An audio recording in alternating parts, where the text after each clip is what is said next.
ভিয়ের জীবনের সবথেকে কষ্টকর 3টি মুহূর্ত, যে মুহূর্তগুলোতে ভি নিজের চোখের পানি আটকে রাখতে পারেনি, যা দেখে সকল বিটিএস ফ্যানরা পর্যন্ত কান্না করতে বাধ্য হয়েছিল।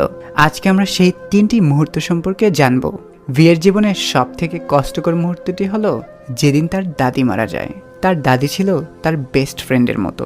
তিনি ভিকে টিভিতে দেখতে চাইতেন, কিন্তু ভি সফল হওয়ার আগেই তিনি পৃথিবী ছেড়ে চলে যান। যেই কথাগুলো বলতে গিয়ে বিয়ের বুকটা ফেটে যাচ্ছিল, সেদিন সকল আর্মিরা পর্যন্ত কান্না করেছিল।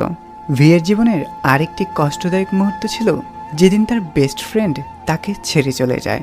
সে এটি কোনোভাবেই মানতে পারছিল না। আসলে বেস্ট ফ্রেন্ডকে যে হারিয়েছে সেই এই কষ্টটা অনুভব করতে পারবে। তারপর ভিয়ের জীবনের আরেকটা কষ্টদায়ক মুহূর্ত ছিল যেদিন তার প্রিয় কুকুর ইয়ন্তান মারা যায়। সেদিন ভি চুপচাপ হয়ে পড়েন। ইয়ন্তানের মৃত্যুতে সে ভীষণ ভেঙে পড়েন।